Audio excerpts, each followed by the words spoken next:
नमस्कार।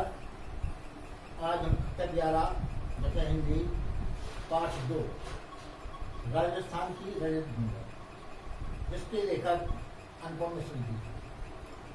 तो राजस्थान की रजत भूमि जो जिसके बारे में कहा गया है कि राजस्थान की रजत भूमि यह रचना एक राज्य विशेष यानी राजस्थान की जल समस्या का समाधान मात्र है, अर्थात जल समस्या वहाँ बहुत कठिन है, उसके समाधान के बारे में ये लेख लिखा गया है। यह जमीन की अतल गहराइयों में जीवन की पहचान, अर्थात गहराई में हम पानी की खोज कैसे करते हैं, क्योंकि वहाँ रेगिस्तान है, पानी की वहाँ कमी है, किस प्रकार करते हैं उसके बारे में बताया गया है। यह रचना धीरे धीरे भाषा की एक ऐसी दुनिया में ले जाती है जो कविता नहीं, कहानी नहीं, पर पानी की हर आहट की कलात्मक अभिव्यक्ति, अर्थात पानी की वहाँ कितनी आवश्यकता है इसके बारे में इस लेख में बताया गया है। तो कैसे लोग वहाँ कुएं या कुएं खोदते हैं उसके बारे में बताया गया है। तो उसका पहला शीर्षक है पसीने में तरबतर चेरवन जारी कुएं के भीतर काम कर रहे हैं। चेरवान भी कहलाते हैं जो कुएं खोदते हैं, पांच विशेष मजदूर। कोई 30-35 हाथ गहरी खुदाई हो चुकी है, अब भीतर गर्मी बढ़ती ही जाती है, अर्थात उन्हें 30-35 हाथ उन्होंने जमीन खोद दी है। अब जैसे जैसे गहराई की ओर जाते हैं जमीन के अंदर गर्मी बढ़ती ही जाती है। कुएं का व्यास घेरा बहुत ही सकरा होता है, वह तो काफी चौड़ा होता है उसका व्यास, लेकिन कुएं का व्यास बहुत छोटा होता है। उखरू बैठे, उखरू कहलाता है पंजे के बल घुटने मोड़कर बैठना। तो उखरू बैठे तेल बन जाने की पीठ और छाती से एक एक हाथ की दूरी पर मिट्टी है। इतनी सकरी जगह में खोदने का काम कुल्हाड़ी या फावड़े से नहीं हो सकता, क्योंकि सकरी जगह में फावड़ा चल नहीं सकता। तो क्या है, उतनी सकरी जगह में केवल यहाँ वसूली से ही काम किया जा सकता है। वसूली छोटी डंडे की एक छोटे फावड़े जैसा औजार होती है, जो नुकीला फल लोहे का और हत्था लकड़ी का होता है, जिससे हम धीरे धीरे करके वहाँ खुदाई कर सकते हैं, क्योंकि वहाँ इतनी चौड़ाई नहीं होती कि हम फावड़ा चला सकें। कुएं की गहराई में चल रहे मेहनती काम पर वहाँ की गर्मी का असर पड़ेगा। जो गहराई है उस पर गर्मी का असर भी पड़ता है। गर्मी कम करने के लिए ऊपर जमीन पर खड़े लोग बीच बीच में मुट्ठी भर रेत जोर के साथ नीचे फेंकते हैं, अर्थात उस गर्मी को दूर करने के लिए ऊपर जो लोग खड़े हैं वो एक मुट्ठी भर रेत तेजी के साथ कुएं के भीतर फेंकते हैं। इससे ऊपर की ताजी हवा नीचे तक आती है और गहराई में जमा दम घोंटू गर्म हवा ऊपर लौटती है, अर्थात उस रेत को फेंकने से ताजी हवा नीचे की ओर आती है और जो नीचे घुटन है, घुटन वाली गर्मी कुछ हवा ऊपर उठती है। इसलिए ऊपर से फेंकी जा रही रेत के कण नीचे काम कर रहे केरवानी के सिर पर लग सकते हैं। जो वहाँ मजदूर काम कर रहा है उसके सिर पर लग सकते हैं, इसलिए वे अपने सिर पर कांसे या पीतल या अन्य किसी धातु का एक बर्तन टोप की तरह पहने रहते हैं। जैसे हेलमेट लगा लेते हैं या टोप लगा लेते हैं, उसी तरह वो किसी धातु का बना हुआ बर्तन अपने सिर पर लगा लेते हैं, क्योंकि जो बालू ऊपर से फेंकी जाती है कभी कभी उसमें बड़े कंकड़ आ जाने से उनके सिर को हानि हो सकती है। नीचे थोड़ी खुदाई हो जाने के बाद चेर बन जाएगी के पंजों के आसपास मलबा जमा हो जाता है। जब वो हम खुदाई करता है तो मलबा भी इकट्ठा होता है। ऊपर रस्सी से एक छोटा सा डोल या बाल्टी उतारी जाती है। छोटे रस्सी से जो ऊपर खड़े लोग हैं वो नीचे डालते हैं, उसमें वह मलबा भरकर ऊपर भेज दिया जाता है। पूरी सावधानी के साथ ऊपर खींचते समय भी बाल्टी में से कुछ रेत या कंकड़ पत्थर नीचे गिर सकते हैं, तो इनमें भी उस मजदूर का सिर बचा, अर्थात कोई मिट्टी या कंकड़ गिर गया तो भी उसका सिर सुरक्षित रहेगा। चेरवांजाई यानी चेजारो, कुएं की खुदाई और एक विशेष तरह की चिनाई करने वाले दक्षम लोग हैं। जो चेरवांजी यानी चेजारी को विशेष प्रकार के मजदूर होते हैं जो जिनका काम कुएं खोदना ही होता है।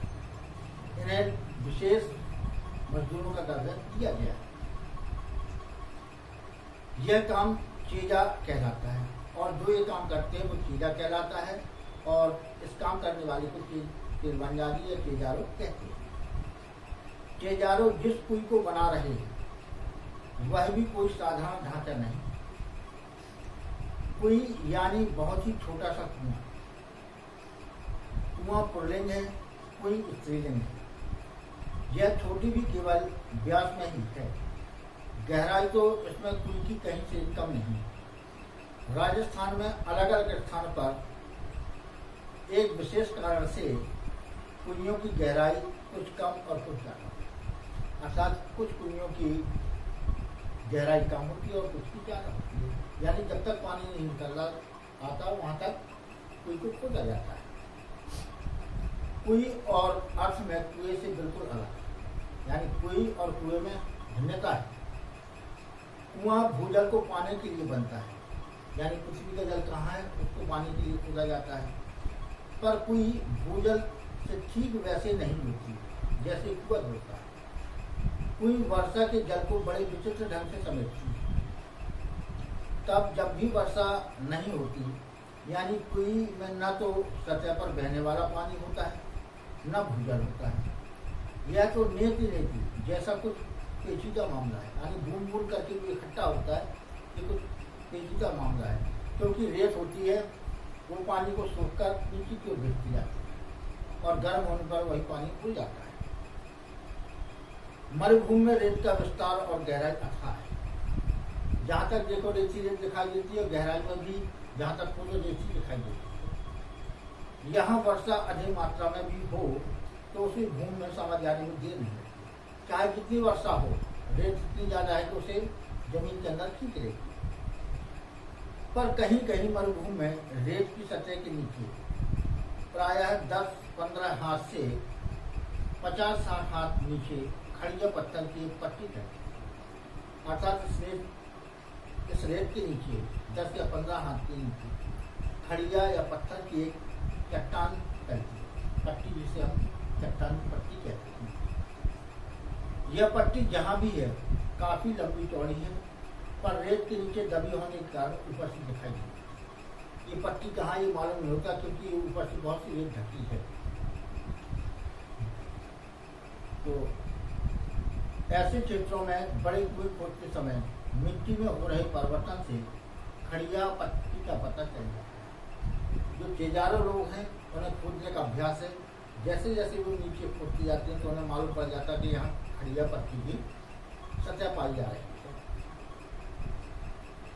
बड़े कुआं में पानी तो 150-200 हाथ पर निकल आता है, पर वह प्रायः खारा होता है। यानी बड़े कुएं में जो पानी इकट्ठा होता है वो कैसा होता है? खारा,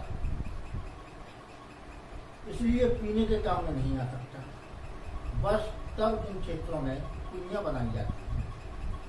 पट्टी खोजने में पीढ़ियों का अनुभव काम आता है। जो पीढ़ियों से काम कर रहे हैं वो जानते हैं कि ऐसी जगह पर ये खड़िया पत्थर की पट्टी मिल सकती है। बरसात का पानी किसी क्षेत्र में एकदम बैठे नहीं तो पता चल जाता है कि रेत के नीचे ऐसी पट्टी चल रही है, अर्थात जहाँ पानी अचानक आकर एकदम समा जाता है तो समझ लेते हैं कि यहाँ रेत की पट्टी चल रही है। यह पट्टी वर्षा के जल को गहरे खारे भूजल तक जाकर मिलने से रोकती है, अर्थात जो वर्षा का जल खारे जल से मिल जाता है, ये पट्टी के कारण वो वर्षा जल खारे जल से नहीं मिल पाता। ऐसी स्थिति में उस बड़े क्षेत्र में वर्षा पानी भूमि को रेतीली सतह और नीचे चल रही पथरीली पट्टी के बीच अटक कर नमी की तरफ फैल जाता है। अर्थात जो वर्षा का पानी होता है वो नीचे न जाकर पट्टी पर रुक जाता है और पट्टी से चारों तरफ को फैल जाता है। जहाँ जहाँ तक पट्टी जाती है उसमें पानी फैलता जाता है, अर्थात पट्टी उस पानी को खारे पानी से नहीं बहने देती, अर्थात नीचे नहीं जाने देती। तेज पड़ने वाली गर्मी में इस नमी की भाप बनकर उड़ जाने की आशंका हो सकती है, अर्थात रेगिस्तान में धूप तेज पड़ती है, इसके कारण गर्मी होती है। गर्मी में इस पानी के उड़ जाने की आशंका होती है कि अधिक गर्मी से पानी उड़ सकता है। पर ऐसे क्षेत्रों में प्रकृति की एक और अनोखी उदारता काम आती है। रेत के काम बहुत ही बारीक होते हैं, वे अन्यत्र मिलने वाली मिट्टी के कणों की तरह एक दूसरे से चिपकते नहीं, अर्थात रेत के कण एक दूसरे से नहीं चिपकते बल्कि दूर दूर रहते हैं। जहाँ लगाव है वहाँ अलगाव भी होता है। जिस मिट्टी के कण परस्पर चिपकते हैं वे अपनी जगह भी छोड़ते हैं और इसलिए वहाँ कुछ स्थान खाली छूट जाता है। जैसे दोमट या काली मिट्टी के क्षेत्र में गुजरात, मध्य प्रदेश, महाराष्ट्र, बिहार आदि में वर्षा बंद होने के बाद धूप निकलने पर मिट्टी के कण चिपकने लगते हैं और धरती में, खेत और आंगन में दरार निकल जाती है। अर्थात काली मिट्टी में अचानक पानी बरसने से पानी की मिट्टी चला जाता है, लेकिन जब गर्मी पड़ती है तो वहाँ की मिट्टी से दरार दे जाती है। धरती के संचित नमी इन दरारों से गर्मी पड़ते ही वाष्प बनकर वातावरण में लौट जाती है, अर्थात जहाँ से मिट्टी में दरारें पड़ी तो गर्मी की तीक्ष्णता नीचे जाती है और जो पानी संचित है वो भाप बनकर इन दरारों से ऊपर हो जाता है। पर वहाँ बिखरे रहने में ही संगठन है।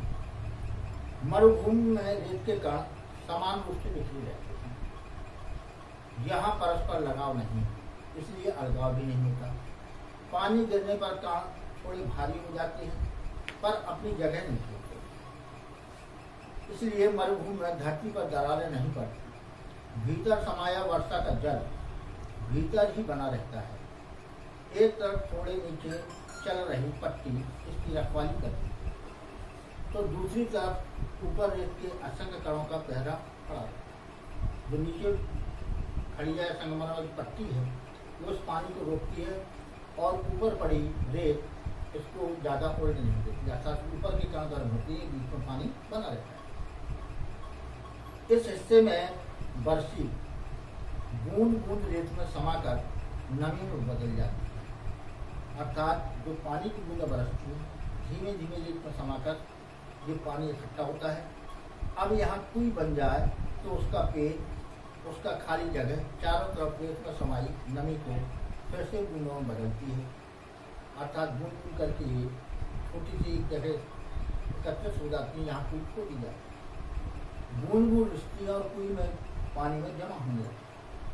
खारे पानी के सागर में अमृत जैसा मीठा, यानी यहाँ चारों कुओं में खारा पानी है, वहाँ पीछे निकाला पानी बहुत ही मीठा होता है, अर्थात ही वर्षा जल होता है और वहाँ के लोगों को अमृत समान दिखाई देता है। इस अमृत को पाने के लिए मरुभूमि के समाज ने खूब मंथन किया, अपने अनुभवों को व्यवहार में उतारने का पूरा एक शास्त्र विकसित किया और इस शास्त्र ने समाज की उपलब्ध पानी को 3 रूपों में बांटा, अर्थात वहाँ का समाज पानी की खोज में जुटा है, क्योंकि जहाँ कमी होती है वहाँ के लोग उस बारे में ज़्यादा खोजबीन करते हैं। तो राजस्थान में के समाज ने इस पानी को खोज करने के लिए इसे 3 भागों में बांटा है। पहला रूप है पालर पानी। पालर पानी क्या है? यानी सीधे बरसात से मिलने वाला पानी।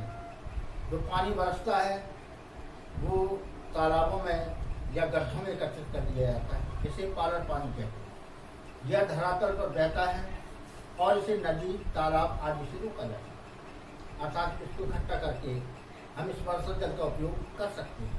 इसलिए वहाँ बड़े बड़े तालाब और गड्ढे आदि खोजे जाते हैं जिसमें वर्षा का जल इकट्ठित होता है। यहाँ आदि शब्द में भी बहुत कुछ अर्थ छिपा है, उसका पूरा विवरण आगे कहीं और मिलेगा। पानी का दूसरा रूप पाताल पानी कहलाता है। यह वही भूजल है जो कुओं में से निकाला जाता है, अर्थात जो कुओं से हमें पानी प्राप्त होता है ये पाताल पानी कहलाता है, अर्थात जो वर्षा होती है उसे रेत के कण सूखकर नीचे की ओर भेजते जाते हैं और नीचे ये पानी इकट्ठा होता जाता है, तो कुएं में यही पानी मिलता है, तो कुओं वाला पानी पाताल पानी कहलाता है। पाताल पानी और पाताल पानी के बीच पानी का तीसरा रूप है रेजानी पानी।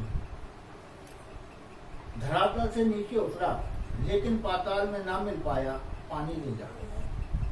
अर्थात रेजानी पानी जो धरातल से तो नीचे जाता है लेकिन पाताल तक नहीं पहुंच पाता, बीच में ही रुक जाता है, उसे हम रेजानी पानी कहते हैं।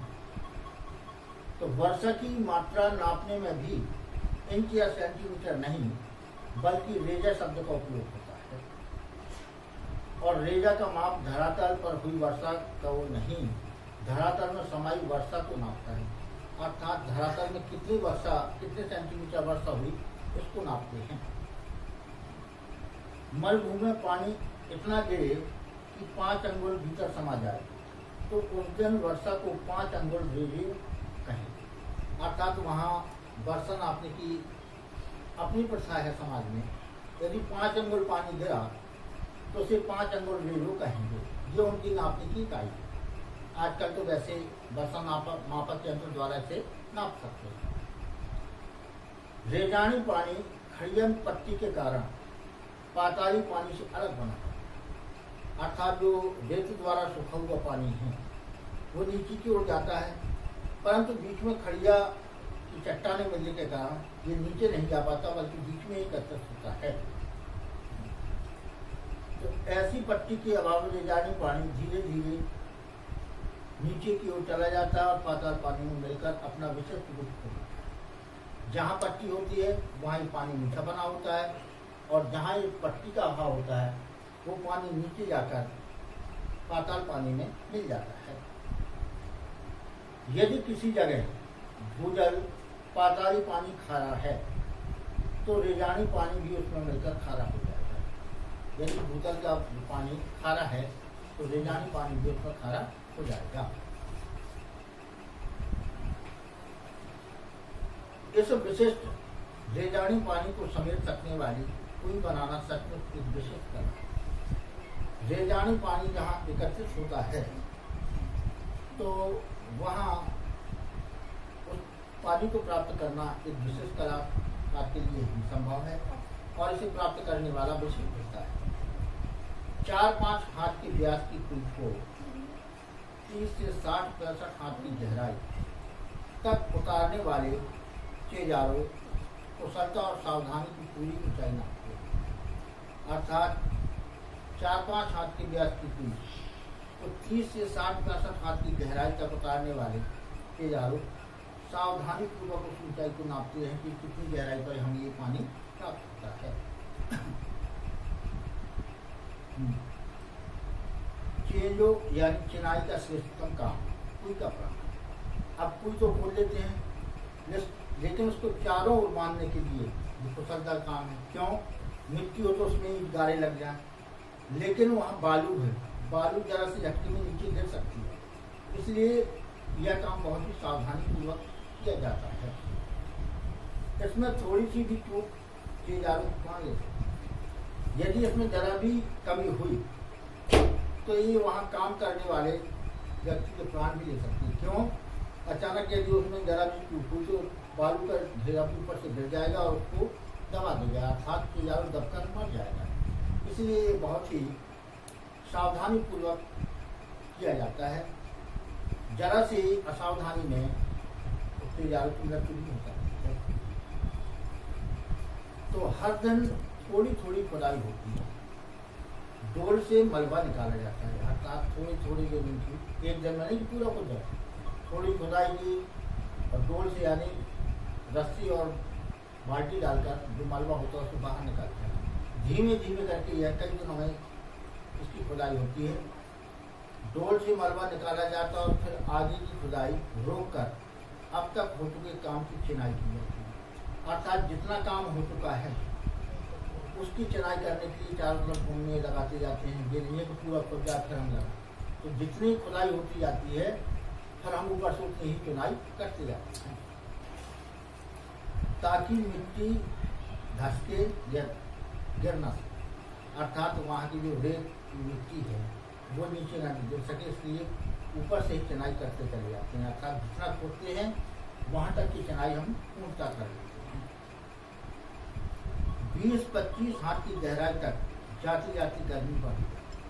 जब हम खोदते खोदते 20-25 हाथ की गहराई पर पहुँचते हैं तो वहाँ गर्मी अधिक बढ़ जाती है, अर्थात गर्मी बढ़ने से वहाँ हमारा दम घुटने लगता है और हवा भी कम होने लगती है, क्योंकि हवा का दबाव वहाँ नीचे कम है, तो हवा न मिलने से भी सांस हमारा फूलने लगता है। तब ऊपर से मिट्टी भर भर कर रेत नीचे फेंकी जाती है, अर्थात ऊपर खड़े लोग समझ लेते हैं कि इतनी गहराई पर पहुँच गए तो मुट्ठी भर कर रेत नीचे की ओर फेंकती है। उस रेत फेंकने से कुछ हवा भी उनको प्राप्त हो जाती है और गर्म हवा उठकर ऊपर की ओर निकल जाती है, इसलिए खुदाई करने वाले को कुछ क्षण का आराम मिल जाता है और वो पुनः सांस अच्छी तरह से ले सकता है। मरुभूमि में जो हवा रेत के विशाल टीलों तक यहाँ से वहाँ उड़ा देती है, वही हवा यहाँ कुएं की गहराई एक मुट्ठी रेत से उड़ती है। अर्थात रेगिस्तान में जो हवा ऊपर तेजी से चलती है, जिसके कारण लोग उस गर्म हवा से या लू से डरते हैं, उतनी ही हवा एक मुट्ठी रेत नीचे फेंकने से उस काम करने वाले मजदूर को प्राप्त हो जाती है। अर्थात एक मुट्ठी रेत नीचे फेंकने से उसे हवा का प्रभाव मालूम होता है और उसे आराम मिल जाता है और पसीने में नहा रहे चेजारों को राहत दी जाती है। कुछ जगहों पर कुएं बनाने का यह काम कठिन हो गया है। किसी किसी की जगह ईंट की चिनाई से मिट्टी को रोकना संभव नहीं, अर्थात किसी स्थान पर जहां हम कुएं बना रहे हैं वहां हम ईंट से चिनाई करना चाहते हैं, लेकिन ईंट से चिनाई करने पर बार बार रेत गिर जाती है, तो वहां ईंट से चिनाई करना हमारा संभव नहीं हो पाता। तब कुएं को रस्से से बांधा जाता है, अर्थात तब उस कुएं को एक रस्सी के सहारे चारों ओर से लपेटे जाते हैं, अर्थात वहाँ ईंटों का प्रयोग नहीं करते, बल्कि ईंटों के स्थान पर वहाँ रस्से का प्रयोग करते हैं। पहले दिन कुएं खोदने के साथ साथ खीप नाम की घास का प्रयोग जमा कर दिया जाता है। खीप घास कहलाती एक विशेष प्रकार की घास जिसके रेशों से रस्सी बनाई जाती है। यहाँ एक प्रकार की घास पाई जाती है, उसको वटकर रस्सी बनाई जाती है, उसे हम खीप कहते हैं। तो पहले दिन कुएं खोदने के साथ साथ खीप नाम की घास का ढेर जमा करते हैं। जहाँ हमें कुएं खोदना होता है, पहले वो हम घास का काफी ढेर एकत्रित कर लेते हैं। चेजारों खुदाई शुरू करते हैं और बाकी लोग खीप की घास से कोई 3 अंगुल मोटा रास्ता बनाते हैं, यानी जो चेजारों खुदाई करने का काम प्रारंभ कर देते हैं, वहीं 3-4 लोग उस खीप नामक घास से 3-4 इंच मोटा रस्सा बटने लगते हैं, अर्थात वे रस्से की बटाई करते हैं और चेजारों यहाँ अपनी खुदाई का काम भी करता जाता है। पहले दिन का काम पूरा होते ही कोई 10 हाथ गहरी हो जाती है। जब चेजारों काम करता है तो सुबह से लेकर शाम तक वो 10 हाथ गहराई तक उस कुएं को खोद देता है, अर्थात एक दिन में वो 10 हाथ कार्य कर देता है। इसके तल पर अब देखिए जब कुएं खोद गई तो इसके तल पर दीवार से सटाकर रस्सी का पहला गोला बिछाया जाता है, अर्थात जहाँ तक खोदी है वहाँ से उसने रस्सी को बिछाना प्रारंभ किया और ऊपर से रस्सा बिछाते गए, यानी जैसे दीवार कुएं की बनाई जाती है इस प्रकार कुएं के चारों ओर रस्सी का घेरा बना दिया जाता है। और फिर उसके ऊपर दूसरा, यानी जितना खोदा उसके ऊपर दूसरे रस्सा बिछाया, फिर तीसरा, चौथा, इस तरह ऊपर आती जाते हैं। खीप घास से बना खुरदरा मोटा रस्सा हर घेरे पर अपना वजन डालता है, अर्थात जो मोटे रस्से होते हैं बने हुए हैं, वजन के कारण वो हर एक पर दीवारों पर अपना प्रभाव डालते, यानी दीवारों की कोई गेट खिसक नहीं पाती और रस्से से बनी रहती है। और बची हुई लड़ियां एक दूसरे में फंसकर मजबूती से एक के ऊपर एक बैठती जाती है और जो रस्से की लड़ियां हैं वे एक दूसरे पर बैठकर एक दूसरे में फंसती जाती हैं। तो रस्से का आखिरी छोर ऊपर बना रहता है, लेकिन जो रस्सा के आखिरी छोर होता है ऊपर बना रहता है। क्यों? क्योंकि इसी को जोड़कर हम नया रास्ता बनाएंगे जो कि नीचे तक पहुंच जाएगा। अर्थात रस्से का सिरा ऊपर रहता है जिसमें बटकर और भी रस्सी जोड़ी जा सकती है। अगले दिन फिर कुछ हाथ मिट्टी खोदी जाए। पहले 10 हाथ खोद दी, अगले दिन फिर हुआ तो उसमें कुछ हाथ गहरी कोई और खोदी गई, और रस्से की पहले दिन जमाई गई कुंडली दूसरे दिन खोदी गई जगह में सरका दिया। अर्थात पहले दिन जो कुंडली हमने पूरे चारों ओर बढ़ानी थी उसे नीचे की ओर खिसका दिया जाता है और उसकी जगह पर जो नई बनाई हुई कुंडली लगा दी जाती है।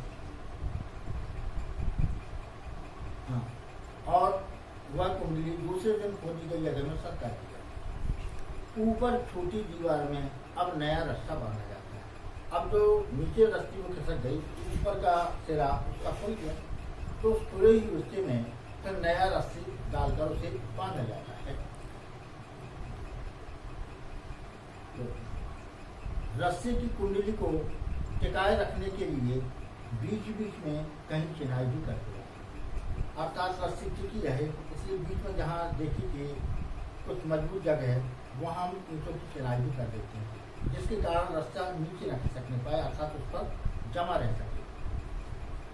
अब इसी के साथ हम अपना पहला भाग समाप्त करते हैं। पार्ट 2 हम कल पुनः चलान करेंगे। जय हिंद।